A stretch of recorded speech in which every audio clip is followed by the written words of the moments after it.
ഏറെ റെസ്പോൺസിബിലിറ്റി പറയുകയാണ്. ഞാൻ വലിയൊരു രാഷ്ട്രീയക്കാരനൊന്നുമല്ല, പക്ഷെ ഞാൻ സാമാന്യ ബുദ്ധിയുണ്ട്. ഞാൻ കുറച്ച് അനാലിസിസ് ചെയ്യുന്ന വ്യക്തിയാണ്. രണ്ടുപേരും 55, 52, 55 മേലെ കടക്കില്ല, അവർ കയറില്ല. അതൊരു 100%. ബാക്കി സീറ്റിൽ എന്ത് നടക്കും എന്നാണ് ഇത് ഏറ്റവും പ്രധാനപ്പെട്ട ഇഷ്യൂ. അത് നമുക്ക് കാണാം, മെയ് 4-ാം തീയതി കാണാം. ഈ രണ്ട് പാർട്ടിക്കും ഒരു മാൻഡേറ്റ് കിട്ടുമെന്ന് അവരും വിചാരിക്കുന്നില്ല. അവർക്ക് അങ്ങനെ ഒരു ചിന്തയില്ല.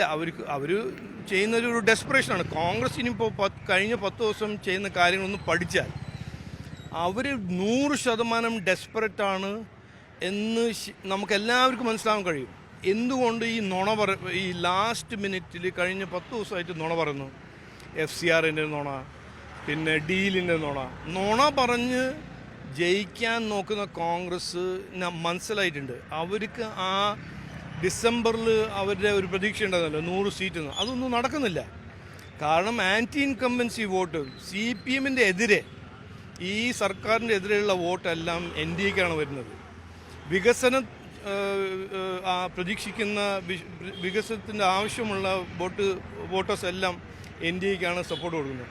പിന്നെ ഒരു പഴയ തന്ത്രമുണ്ടല്ലോ, മുസ്ലിം വോട്ട് കൺസോളിഡേഷൻ. അത് തെലങ്കാനയിൽ നടന്നു. അത് ഇവിടെ നടക്കുന്നില്ല. അത് CPMനും കിട്ടുന്നുണ്ട്, അവർക്കും കിട്ടുന്നുണ്ട്. അപ്പോൾ അത് മറ്റൊരു ഇഷ്യൂ ആണ് കോൺഗ്രസ്സിന്. അപ്പോൾ ഞാൻ ഏറെ റെസ്പോൺസിബിലിറ്റി പറയുകയാണ്. ഈ രണ്ട് പാർട്ടീസിനും ഒരു മാൻഡേറ്റ് കിട്ടില്ല. മാൻഡേറ്റിന് ഇപ്പോൾ സാധ്യത NDAക്കാണ്.